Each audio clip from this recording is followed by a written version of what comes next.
everybody, my name is Tony from Voices from the Field. Today I'm here with Newell, and today we're going to talk a little bit about agriculture, just a little bit of everything. So do you want to tell everybody more about you, your ag background, such and such?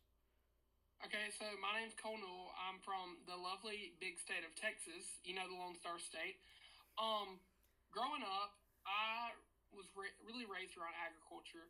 So we didn't own a farm personally, but my grandpa had a 700-acre ranch of Simmental and Semi-Angus cattle that were registered. I grew up working on that farm nonstop. I remember starting when I was 8 years old. If I could touch the pedals, I could drive a tractor. Yeah. Started out in the hayfield, started out working cattle, worming, getting all that done. And then as I got older, I went on to work for BRC Ranch, which is one of the largest Brahman ranches in the world now that I'm out in Texas. And now I'm working for EJ Hickel, which he does all the hayfields in Matagorda County, which is where I live. He has over 13 pastures that are over 900 acres apiece, and we farm alfalfa and hay. So now I'm constantly in and out of the hayfield. I actually just left about 12 o'clock, come back out of the hayfield, come home, get some stuff done, and then be with you. So that is amazing. So you said you've been doing this since about 8 years old? Yeah, probably younger. I remember when I got in the tractor and I was at, he's like, your feet can touch the pedals, you're good to go. You're good to go. Yeah, I remember my grandma telling me that. Yeah. So has this agriculture passion always been there for you, or at some point when you were younger, did you think you'd end up doing something else in the future? So the agriculture passion is, yes, it's always been there. When I was in third grade, I started showing cattle. There again, it's around the 8-year, 10-year, 12 mark, when you're that old. And growing up, I always thought, I want to be a vet. I want to go out. I loved working cows. I loved worming them, giving them their shots. That was my favorite thing to do when I was working with my grandpa. But as I got older and I got into FFA and 4-H, I got to see how advisors, how their impact affected me, and I wanted to make my impact on that people. So as I'm going into my senior year, when I'm applying to colleges, I'm really looking for that ag education program or ag development leadership at those certain schools that I'm choosing to go to. So the ag passion has always been there for me, no matter what, but it will always have a spot in my heart. So you're looking to go into just to stay in the cattle area, or you're looking to go into education? I'm going into, so the way I want to do it Sorry, must have misunderstood. No, you're good. So the way, if you take ag leadership and development, it comes with an education degree. Okay, yeah. But you also, you'll also take 2 classes over animal science, which is 2 semesters long. You'll take an ag communications class. Yeah. So really, when you take ag leadership and development, it gives you an education degree. It gives you the communications degree, and it gives you the animal science degree. So I could go 3 different routes with that. So have you fully picked you definitely want to go in this route, or is it more so up in the air at this point? It's kind of up in the air, but I'm leaning towards the ag education route because of the impact my advisors has made on me. Yes. And that impact people like area officers. I know I'm an area officer now, and definitely making an impact when you get a feel-good text from somebody makes a huge difference in your day. It makes your week almost. And even when I wasn't an area officer and I had mentors that were state presidents for Texas FFA impact my life, yeah. I loved being a part of that and them being able to impact me. So I want to make that same impact back on other people. Yes, I absolutely love that. Choosing a career that will kind of reflect how somebody once passed on this ag to you. It's amazing. You said you are currently an area officer. I know in Illinois, personally, we don't have areas. So whenever people say that, I'm a little unfamiliar. We do sections and districts. Can you explain to me how an area works in the state of Texas? Okay, so it's kind of the same thing. So in our area, we have 4 districts. We have the Bluebonnet, the Blackland, the Gulf Coast, and the Horizon District. Okay. So that's our 4 districts in our area. So, our area is kind of like your region, per se. If I'm thinking about it. Oh, district. Our district. Yeah. District. Okay. Yeah. Because we don't use regions either. So y'all just have districts? We have districts and sections. We have 25 sections in the state of Illinois, and then 5 districts. Okay, so your section would be like my area. Oh, okay. Okay, yeah. Yeah. Got it. So, in different areas, like we have 12 different areas across the state of Texas. Oh, okay. I'm part of Area 11. We stretch all the way from Matagorda all the way up to the Woodlands, which is right around the top side of Houston. It's about a 250-mile range in between where we're at. And we have four different districts in that area. Okay. Me personally, I'm a part of the Gulf Coast, the ones doing the most. That's our little thing that we say. I love that. Love a good rhyme. Yeah. So, like, when we go up to the microphone and we're announcing how many people we have at when we do our district convention, we say that. But it's so I'm originally not from Texas. Okay. I grew up, this is where we're going to get real for a second. So, I grew up in Alabama. Okay, I was born and raised there for 13 years. Never thought I would have moved to Texas, like ever. My mom's from Mississippi. My dad's from Alabama. All my family lives in Alabama, Mississippi. So when I come to Texas, I was in 8th grade. Now, even when I was in Alabama, I was in 4-H showing. Mm-hmm. And when I come to Texas, I started showing through FFA because, obviously junior FFA. Yeah. Started doing that. And then as I got into high school, I really fell in love with the FFA program and started doing ag mech, creed speaking, chapter conducting, so on and so forth. But the difference between, your sections in our areas is Illinois, obviously, it's not that big of a state compared to Texas. Obviously not, yep. If you cut Texas in half, you could put Illinois on one side. Yeah.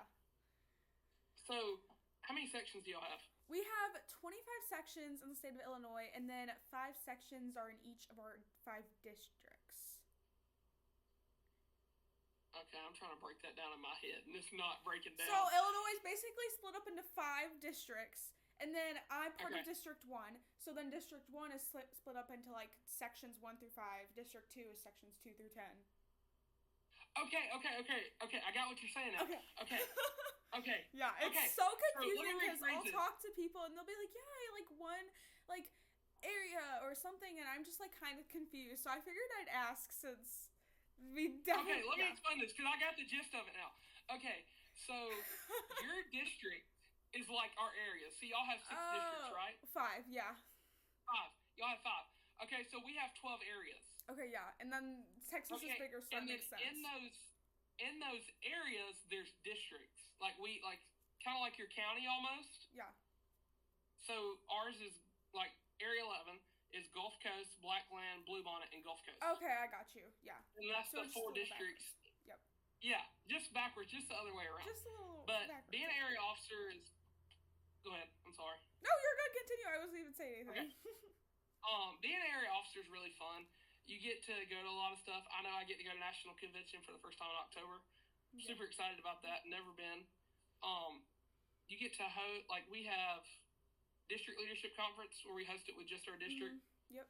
And then we have Area Leadership Conference, which is our sections, in your words, would be our sections. And then we have state convention. Yep. Which is obviously a big thing. I mean, it's almost, I would like to say our state convention is a little bit smaller than national convention. Our state convention is huge. Yeah.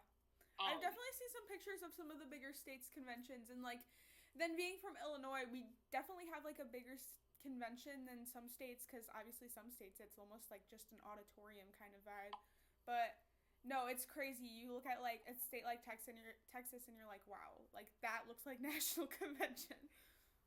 Yeah, this year I think the most we had I think it was session 3, we had 24,000 people there. Yeah, I think one of our most was probably 6,000. Which is that's pretty quite a lot, but definitely in perspective, not very many.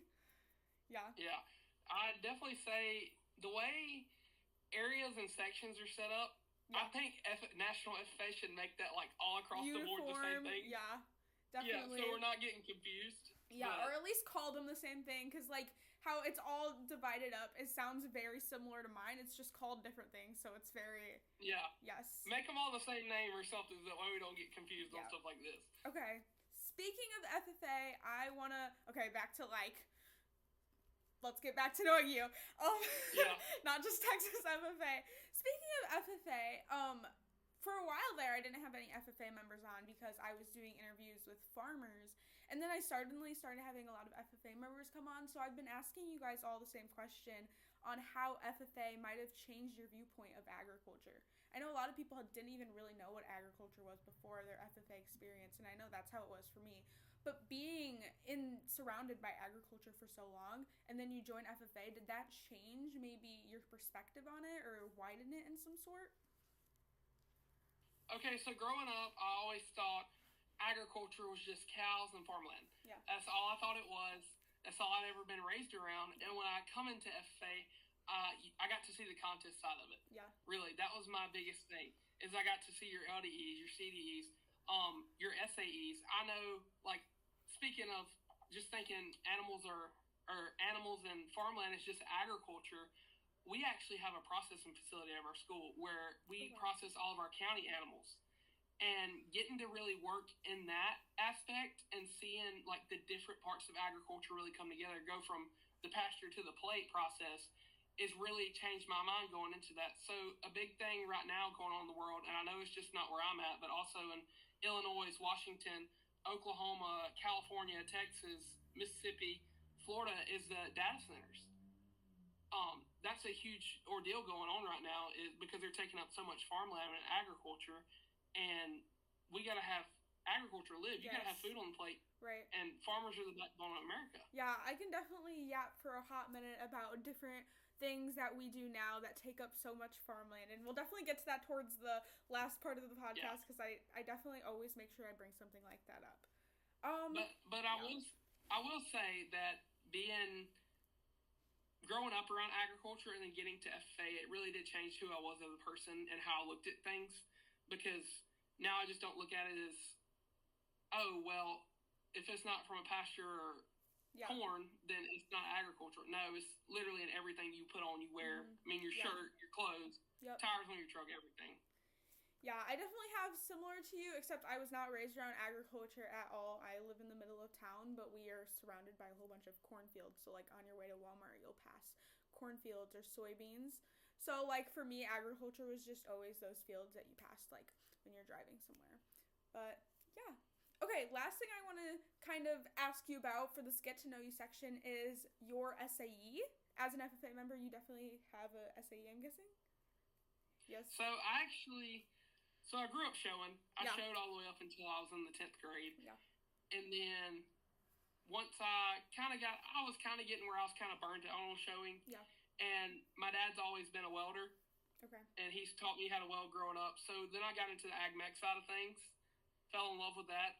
This year I built a stainless steel polished flatbed. Oh, wow. Fancy. Yeah, actually, I won reserve grand champion at our county and got first in my division. I love that. But the reason why I built it out of stainless is because it's so hard to weld, and you don't see a lot of them. Mm-hmm. But that was one of my SAEs I did this year, and then another SAE I come up with. Or it's not really I come up with myself. It's been there, but nobody has wanted to do it at our school in like 20 years, and that was take a class on by yourself and teach them how to process meat at our school. Oh, wow. So, I love that. Our advisor oversees me, but I'm teaching the class step by step how to do every little thing in our processing room. So that was my other SAE I did, and it takes up a lot of time between both of them. That definitely does sound busy.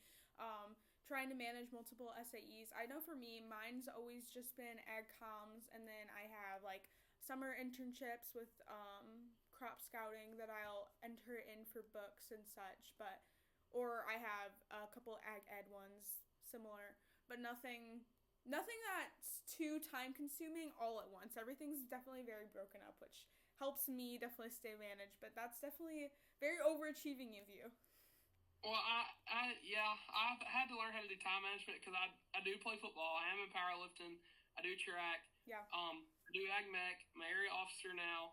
I'm an FFA officer, and running the processing room, it takes up a lot of my time. I know, like this year going into school, we start back August the 10th, and half the first, second, third, and fourth period, I'm in my core classes all day, and then I go eat lunch, and then the rest of the day I'm out in the ag shop teaching classes how to process meat. So it definitely is a time management thing. It's definitely a really great opportunity, especially if you're hoping to go into some sort of educational field. Yes, it. I see the stress teachers have now, Yes, and why. and it definitely helps you before you try and make a full life decision. I love that for you. Yeah, it really does. Yep. Okay. We are going to go ahead and go into some trivia. So I'm going to ask. So for the first one, we're going to do 2 truths and a lie. So I'm going to say 3 random ag facts, or I guess the first one are FFA, the second is Texas agriculture, since you're from Texas. And you're just going to try and figure out which one the lie is. Sounds good? Okay. Okay. Okay. And then I have these on my phone right now. I had them typed out so if I'm looking down here, that's what I've kind of been doing to make sure that I have. You're all good. I usually say that before we start, but we just got into it. Okay. So for the first one, it's FFA. So FFA is the largest youth organization in the United States. There are 32 career development events at the national level, or Taylor Swift was a member of the National FFA organization. The first one is true. Okay. What was the second one again? There are 32 career development events at the national level. That's true. Okay. And then the last one was false. Okay, Taylor Swift was indeed an FFA member. The correct one, the false one, I should say, is the second one. You definitely had the first one right. There are actually only 23 career development events at the national level.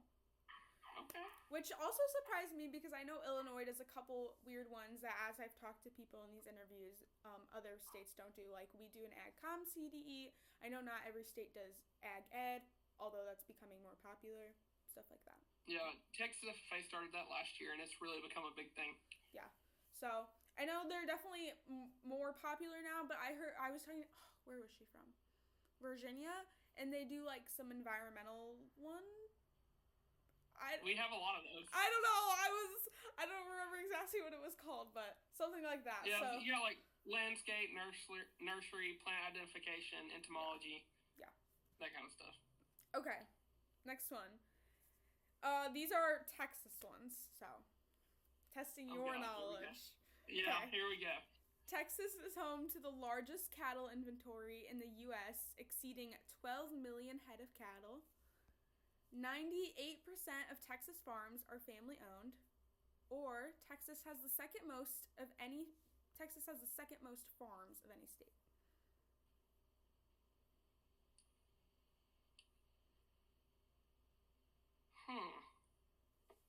The second one's true about the families. Okay. The first one, what would you say again? What was the first one again? Texas is home to the largest cattle inventory in the United States, exceeding 12 million head of cattle. That's false, and the last one's true. You missed it again. Just barely. You got the first one was that you said was correct. 98% of family farms in Texas. 98% of Texas farms are family owned. That is how you say that. Texas is indeed home to the largest cattle inventory, and Texas actually has the most amount of farms in any state. Oh, really? I would have thought Brazil, maybe, because their big cattle industry they have over there with Brahman, but that's just that's crazy. Yep. Okay. Next, we're going to do some dad jokes, and then we're going to do some over and under trivia. Oh, Lord, here we go. These are the dad jokes. I'm going to preface, they're super bad, and they are not my dad jokes. They're from farms.com. Go hit them up. Don't flame me. Okay. Okay. How did the farmer find his lost cow? He mooed for it?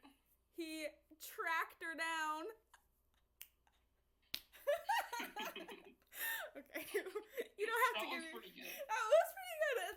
I'll remember. No, that one's pretty good. After I'm done with a podcast, I'll remember them, and I'll be, like, going out with my friends or something, and they'll be, like, listening to these all day, and they get real annoyed. But I'll be cracking up because, you know. Yeah. Okay. What do you call a sleeping bull? A sleeping bull? Yeah. I don't even know for that one. A bulldozer. Oh.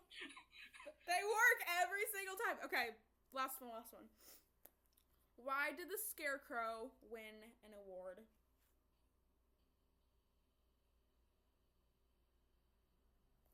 because he was outstanding in his field. Okay. I feel like that one had some. I knew that one had something to do with field. I just didn't know what. Yeah. Okay. So amazing. Okay. Last thing for our icebreaker / trivia section. We are going to do some over-unders. I will say a random data point, and you'll tell me if you think that correct data point is over or under the number I give you. Okay. Americans celebrate holidays with food. Over or under $2 billion spent annually on said food? Over. Yes. 14 billion is the correct one for that. I made the bar very, very low. Okay, next one. There are over or under 3 million farms in the United States? 3 million? Yes. Under. Yes! Oh my gosh, we're redeeming ourselves from the first set of trivia. Yeah. It was my set of dad jokes that helped us refresh our brain. Yeah, yep. That's what it was. Definitely was. Okay, over. Yeah, my brain turning. Yeah. Okay. Over or under 500,000 United States farms and ranches use renewable energy systems. So things like under 153,000. Way under. Yes. So out of things like solar panels and turbines, windmills. I will say, out here, we use a lot of solar panels on water wells to keep them running. Yep, so definitely. It's a big thing. Yep. Okay. Now that we've got the dad jokes, the trivia, we're all warmed up, vibes are high, we're going to go ahead and do some modern day agricultural controversies. A couple of these I'm not super versed on, but I figured being from Texas, you might know a little bit more than I do. So if I don't have the smartest thing to say, who cares? Okay. It's okay. Let's start with. I don't have any of these written down. We're just gonna wing it. Let's start with turbines and solar panels. What are our opinions on those? I know we kind of briefly touched earlier. Okay, so turbines and solar panels. So if you look, we have plenty of turbines. Like, I can walk out my backyard right now and look at a bunch of them. They're everywhere down towards the coast where I'm at down here. I'm literally 30 minutes from the bay. Okay. They are definitely not what they're all cut out to be. So when they go to sell these turbines, they talk about, oh, it's renewable energy, it's this, it's that. You could literally build a power plant 2 times over for what it costs to build one of these turbines. Okay, so prices wise, it's probably On top of that, they're never gonna make back the money. They're never gonna generate as much energy to make back the money how much they cost to build them. Okay, yeah, I got you. When you put all the concrete in the ground, because there's a lot. If you never have looked at turbines, I wish I had one of my area officers. She could talk way more about this than I could. She's I don't know. She just knows a lot about turbines. Yeah. But just even listening to her and doing my own research is crazy. The amount of concrete that goes in the ground. Do you know how much exactly goes in? No, I personally don't. Around 20 tons per windmill. Oh wow! Yeah. Yeah. So you take the 20 tons per concrete. You take the windmill blades. It cost around $5 million each to make. The big posts that get, I don't really know what you would call it, post pole. I know what you're saying. We can pop up a picture. Yeah. To make one windmill is about $1 billion. Okay, wow, that's crazy. Yeah. Yeah. Their lifespan's only from 5 to 12 years, so there's no way they're going to generate that much energy back to make that money back. And on top of that, there's not always wind. Mm-hmm. Right. Like down here on the coast, the wind's blowing constantly, but there's some days where it's not blowing hard enough to even push them, and you can see them. Especially in different areas. I mean, as climate differs, so will that wind. Yeah, and you can see them stop. Now, I will say, I do like, it's kind of pros and cons here. I will say how I do like that when the companies put them on farmers' land, they do pay them an income to have them on their land, and they're still able to farm that land or have cattle around it or whatever they choose to do with it. Okay, yeah. That's definitely a benefit. that is a pro to that when it comes to agriculture, is that they pay the farmers off how many turns it makes. Mm-hmm. So that's just kind of my thing with that. I'm not really for them and I'm not really against them. I'm kind of neutral about them. Yeah. But if I say on our land, if they come and ask me to put one on here, I'd be like, oh, sorry, no. Sorry. Because there's no cleanup with it. Yeah. Like literally, after they get done, you have to leave them there. Yeah. They don't come take them down. So after 10 years from now, when that thing stops, I have a big windmill in my yard, you know? Yeah, no. Yeah. I definitely have never, it's very interesting that you bring up the cost side of it and how much money they really do cost, because I've never thought about it in that way. I've always thought about more land taken up and the energy side, renewable energy is obviously a lot more, what's the word I'm thinking about? More green, I guess to say, than some big giant power plant. And I think those are like the most I've really ever looked into a windmill, but hearing your point of view is definitely very new for me, because I definitely didn't consider how much money that costs someone, you know, to maintain or to even put up in the first place, and whether or not it is worth it. Yeah, so I have a question. Have you ever seen a windmill like up close? Yes, I work out in cornfields, so there's a couple cornfields that'll have a windmill right smack dab in the middle of them. Okay, have you ever seen also, I forgot to talk about this, the oil. They talk about how green these wind turbines are and everything, but say the wind's not turning say the windmill's not turning one day and you have to run it off the motor that's inside of the windmill. It takes 23,000 gallons of oil to run that thing for one day. Okay, I didn't know that so either. It's not as green as they talk about. So it's definitely more of like a marketing, like, let's look like we're doing great for the... Okay, I see your opinion, and I'm feeling like I'm learning a lot. It's really incredible. I've never exactly been pro windmills, especially just because of the land taken up. And again, I haven't done the research to see how, like, money-wise, how that would affect a farmer based on different benefits that they might get for putting them up. But, yes. I've definitely never been pro, but I also don't think I'm, like... I like to say I'm like somewhat in the middle for most of these things, just because I'm not 100% like educated. Because unfortunately, I can't be an expert on everything, you know. Yeah, me neither. And some of those facts may be wrong, but I know they're all pretty dang close. They're all somewhere in the ballpark. Yeah, that's definitely a very interesting viewpoint, and I will definitely start talking about that because I absolutely love that. Yeah. Well, I'm not like you said. I'm not pro for. No, I can definitely do my own research to fact check before I start telling people. Just like in the middle. Yeah, no, I agree. But if I got asked, I would not put one on my land. Okay, yep. I definitely feel similar. Okay, the next one I have for us is definitely something I am not familiar with at all. Like, is lab grown meat. I figured having like a cattle background of some sort, you would have some sort of opinion, because I personally know none of the cons, none of the pros. The only thing I could really tell you from like very face value, I saw the words and I was like, oh, that sounds interesting to chat about. Only thing I could tell you is I don't know how that would impact a farmer if labs are doing it, and then especially like if we're doing it in labs, like that also takes up land. That's the only things I really know. So this is my favorite topic to talk about in any agriculture question I've ever got. Lab grown meat. When I do my extemp speaking, if I get a question, if I flip that card over and it's about lab grown meat, I'm taking it. Like there's no. Okay, so if you don't know, lab grown meat is banned in the state of Texas. Okay. It's also banned in 4 other states. Okay. And it may surprise you, but it's Alabama, Mississippi, Louisiana, Texas, and Florida. Okay. It's like the southern coast. Yeah. I don't know why. It's just like that. Yeah. But lab-grown meat is banned in the states that pretty much I spend my time in, because I still go back and forth to see my family and stuff. Of course. Okay, I'm going to give you a little fun fact. Over 5 million McDonald's burgers are sold a day. Yeah. So you got to think, say you get a quarter pounder, it's a fourth of a pound. Say you go to McDonald's, you get a quarter pounder, fourth of a pound. Okay, now calculate that. Do your math.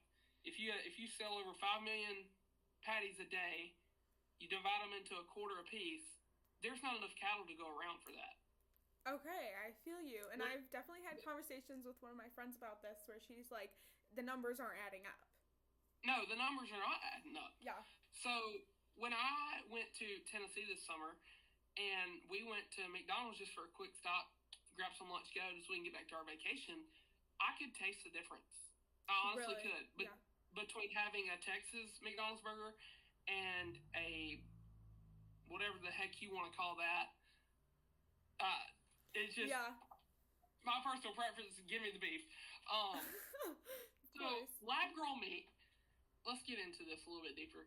So yes, lab grown meat is a bigger growing thing in the States, in the United States, in other continents. It's a huge thing because it's cheaper. Number one, it's cheaper to produce. Okay. You're not having to pay for the water, the feed, the hay, all the medical things Just that the cattle care need. for cattle. Yeah.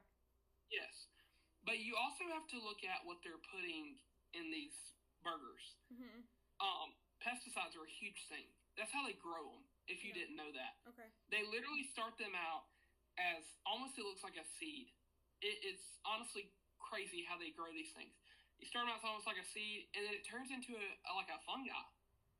And they keep feeding this. Yeah, they keep feeding this fungi with pesticides, and then they add in red dye. They add in certain like artificial flavorings to make it taste like a real burger, and it is honestly outrageous what they're putting. You don't realize what you're putting in your body. Yeah. I understand. Okay. Because I'm really big on what I eat. I'm really big on nutrition. Mm-hmm. And every time I go to eat somewhere, I'm always looking up like, okay, what does this have in it? What does this have in it?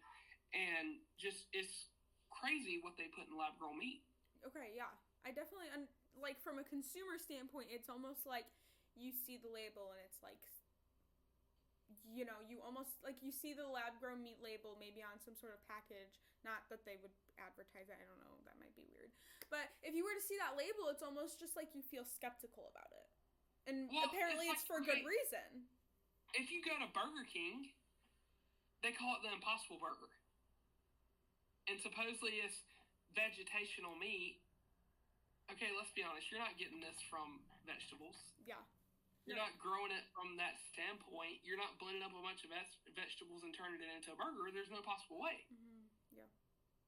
Also, another thing that they are starting to call lab grown meat now. You ever had Vienna sausages? Maybe. Like in a can? Okay, so I'm a picky you know eater, so. But I understand what you're talking about. Yeah. So the way they make those is they take all the leftover animal parts of like chicken, pigs, cattle, and they start blending it in with this fungi that they're growing. Okay. All the leftover parts from animals and blending them up, mixing them in with it to feed this fungi and these pesticides, and it's steadily growing. So that's another big issue I have with it is you also don't know what you're eating. You don't know what you're putting in your body. Exactly. Yeah, it's almost like it should be more publicized information in a way. Yes. And even when I'm at school, sorry I keep going back to this, but this is like okay. literally Go for it. Even when I go to school and I'm working in the processing room and we make hamburgers off a steer that somebody brought in, and they're like, hey, we want to donate y'all hamburgers one day for lunch to feed your officer team in FFA. When we cook those burgers and we cook burgers that are from a store, you can taste the difference. Mm-hmm. Like, there's definitely a difference than a burger that you make in a processing room than a burger that you make that you buy in the store. Yeah. You don't ever know what's going into them because they have a regulation on them and they don't, and that's with the USDA. But even the USDA, they allow so much to go in your food that you have no clue about. Exactly, yeah. And then everything's like super highly classified because it's like trademarks, like I made this, I don't want people to see it. But then it's almost like, well, the consumer needs to see that, you know? So, example I will use is, trying to think, dog food. Dog food has no regulation on what goes in it. None at all. Okay, I didn't know that. Yeah. Yeah. Yeah, they could literally put anything in dog food, and you wouldn't know what your dog is eating. Okay. I got that. There's no regulation on it at all. And I find that a big problem also, because you have purebred dogs that have diseases, or not diseases, but like skin problems. And if you feed them that food and it breaks them out, well, you could get sued. Mm-hmm. So it's kind of the same ordeal with that when you go back to the lab grown meat side, is you don't put on that package what's actually in that. Mm-hmm. Yeah. And you can wind up getting sued for that. You can end up, some sort of major health crisis of, No, I definitely understand what you're getting at. And I appreciate how knowledgeable and educated you are on that, because I personally, like I said before, I have no background on that. I actually had a friend be like, oh, this would be a great conversation for your podcast. I don't know how many people are really educated on it. And I was like, well, I know I'm not, but we'll see if somebody else maybe is. That's my favorite topic. I'm so glad I brought that up then. That was amazing. Yeah. Perfect. Pretty much anything in agriculture when it comes to meat, I'm on top of that, on top of it, because just honestly, I stay in our process room all the time at school. As to say, as soon as you said meat processing room, I was like, okay, this is a conversation for this episode. Yeah, and then even the stuff with Brooke Rollins that she's doing now, as you know, she's our Ag Secretary for the United States. She works for President Trump on that. She's doing a lot with the USDA to get the things banned that they're putting in this lab-grown meat, and things are putting in what they call real meat, but it may not be. She's working on a lot on that right now. Yeah. I know she had a meeting with the USDA not too long ago. They posted not a documentary, trying to think what it's called. They made a post about it. And I got up to reading on it, and they started to make some changes. Like, one of the big things everybody's been talking about here is the red dye. They're taking out the red 40. They're taking out of everything, and that's just part of one of the things she's doing. Yeah. Wow. Okay. Yeah, sorry. We're good. I appreciate the passion. No, I definitely appreciate the passion, because I don't think I've definitely had some people that are very passionate about certain topics, but that was I appreciate all of the knowledge and information you had on that. It was very informative. Yeah, I can get long-winded about certain things. Yeah. Okay, I think I personally have somewhere I have to go not for a hot minute. So I think we have time for maybe one more ag controversy, and then I'm going to ask you my closing question. Okay, so for our final one, I think a good one to do, since it's definitely very modern, it's still developing, is artificial intelligence. I know I have very strong opinions on artificial intelligence. If you do too, I'd love to hear yours, so go ahead. Well, I want to hear yours first, because I don't want to step on any toes here. Okay, I am personally I've always been very anti-AI. I've never lived on a farm in any standpoint, so I cannot truly understand if it's super helpful, which is why I say all of this at very face value. But for me, it's like the research and data centers that the land that they're taking up to make this AI possible, the amount of water, because I'm a very big on the environmentalist side of things. Like, if anything is going to impact the environment, I try and be very on top of it. So the amount of water that we are actually end up using from AI to generate these cooling towers and such is also crazy to me, especially because we already waste a lot of water in agriculture just from runoff and sorts of things, from misproper irrigation and such. So for me, I've always been very anti-AI, especially in agriculture, just because I feel like, we're not always the most responsible with certain practices, so I don't think that we needed to add the robots to our list of things. But like I said previously, I've never lived on a farm. I've never, I've never seen that side of things, so I can't always fully understand what kind of difference it might make for a farmer. And I obviously haven't really talked to somebody about that, just because I haven't interviewed any farmers in a while, and I've recently found some passion for this.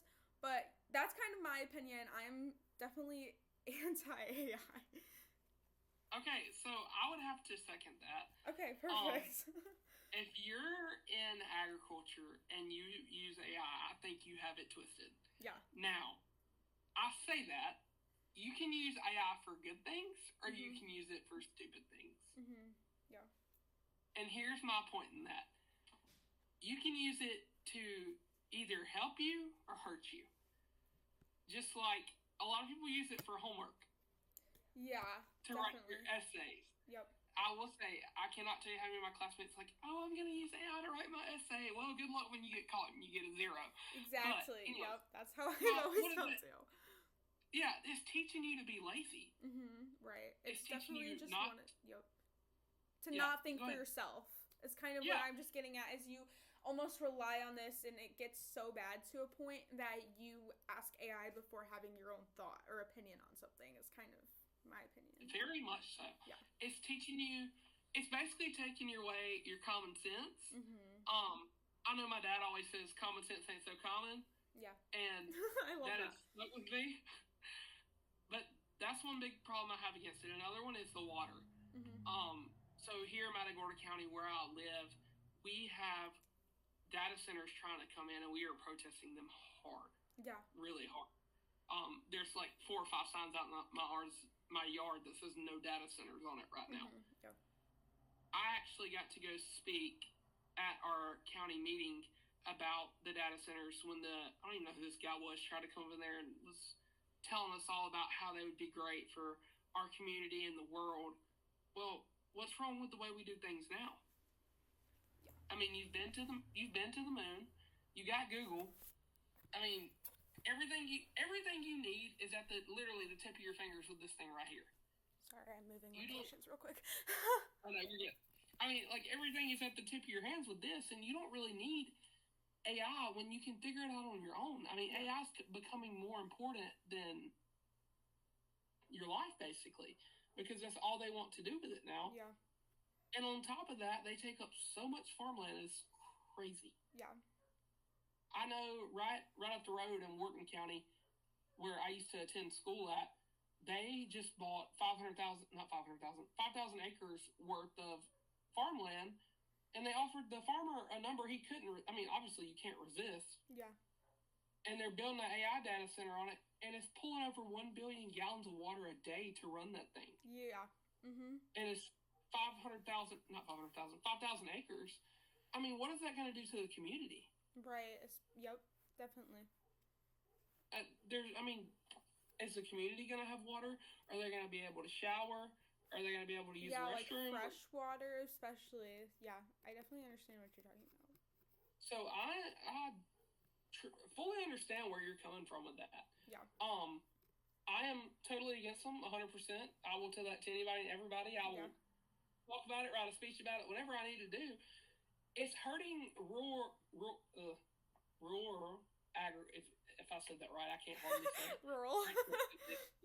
Yeah, rural agriculture so bad that it's taken away everything that America is backboned on, and that is agriculture. Yep. Like definitely. Your shirt that you're wearing right now is probably made out of cotton. Yep. If I'm guessing. Yep. Just different stuff, like literally. Like there's nothing else. Yeah. Yeah.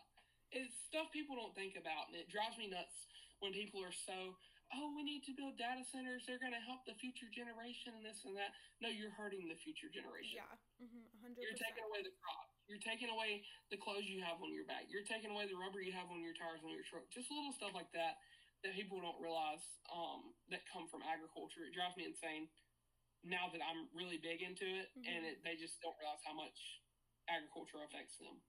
Yeah, I definitely feel the same way. I haven't always been super huge on the ag industry or anything like that, or super knowledgeable until like maybe the past couple of years, and then I've started to really focus in on it. And now it's definitely more than ever like the little things that kind of just tick me off. Like I'm like, well, why are we asking AI to do that when you can like just, figure it out yourself? Yeah, like it'll take you like 10 minutes to do it yourself. It's okay, Okay, my question, because I don't know about this, you may know. What is the lifespan of these data centers? Oh, I'm not sure. Because you got to think, if they're taking up 5,000 acres, they're using 1 billion gallons of water a day to run this thing, how long is it going to last before they have to shut it down and tear it up? And then it's just left there. Before it's not sustainable at that point, yeah. And I definitely think, sorry, don't mean to cut you off, but I definitely think that AI could be in some sort like a good tool at some point, like for like those really complicated. I don't have the farm background, but like from a farmer standpoint, like it could be a very helpful tool that makes agriculture more effective in feeding our growing population. But I think that first we have to work on making it more sustainable and really like sustainable as in green and really limiting how it is able to be used to make sure Now, that I will. yeah, you know what I'm saying? Yeah, I get what you're saying. I will say one fact that I know that is made me kind of change my mind a little bit about it is John Deere come out with a tractor that runs fully off artificial intelligence. It's electric. They charge it each day, and the farmer gets an app on their phone through Verizon cell phone towers, and they start the tractor. Say they pull it up on the takeoff trailer, pull it where it needs to be. It can plow a field, and the farmer gets to go do other things that he needs to get done. He can see the progress, what percent the battery's on, all that stuff off his phone using AI. Now that's a good thing, I think, to use it in that way. But using it to do your homework or figure a math equation out, that's a different story. Yeah, definitely from a more agricultural viewpoint of AI, I don't think that it's all bad, and I think that we could definitely work on it for a while more before and to make it more sustainable and make it so that it's a really powerful tool. But I think as of right now, it definitely does not need to be at the scale that it has become. It's and the funny thing is it came out 2017, 2018. You really didn't hear nothing about it for a little while, and then it was like 2024 is like, bam, it's here. Like it's here, yeah, definitely. Yeah, it's like it just popped up out of nowhere, and you didn't hear anything about it for a while, and it's crazy how big it's grown in 2 years. Yeah, definitely, and you have to hope that as unfortunately it will continue to grow, they will find a way to make it more green. So yeah, definitely.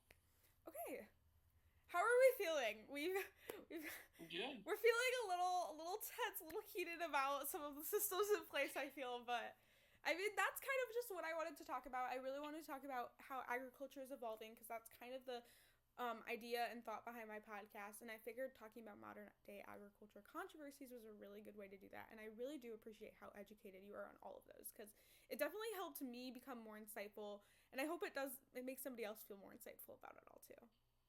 Well, the reason I try to keep myself so educated on evolving agriculture is because as an area officer, there's people that come to you and like, hey, how do you feel about this, or how do you feel like this? And I'm like, I can't say what I really want to. Yeah. So you just give them facts. I have to give them my facts about it, and then kind of neutral, or I'm kind of not, or I'm for it, or I'm against it. It's just a big ordeal. Yeah. Because I oversee. Oh, go ahead, continue. I oversee 63 schools and 12,000 kids. Yeah. So there's only so much I can say what I'm for or against without people hating me.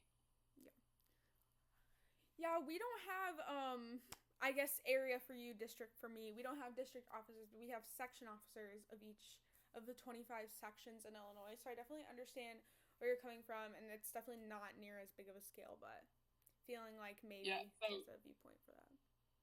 So we have district, and then we have chapter, district, area, and state officers. Yeah, we just have chapter, section, state officers. Yeah, so like your section would be our district. Yeah. And then your district would be our area. Yeah. Sorry, I had to think about that for a second. Nope, that's definitely correct. It's so weird. Wish we could uniform it, but it's okay. Yeah. And then when you run for state, they take one person from each area to make the officer team. Yeah, for our state, I'm pretty sure just it's offered to all of our section presidents.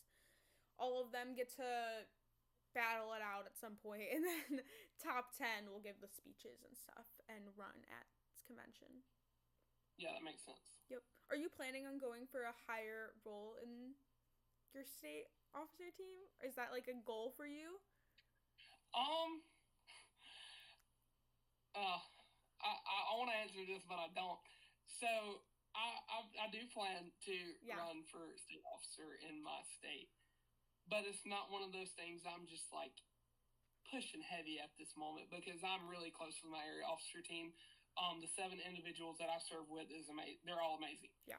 And if I ran for it and I had to run one against them and I didn't get it, I wouldn't feel bad at all because I love all my teammates to death. but I'm not pushing for it right now because I'm really trying to enjoy my year of service No, over my area. definitely. Yep.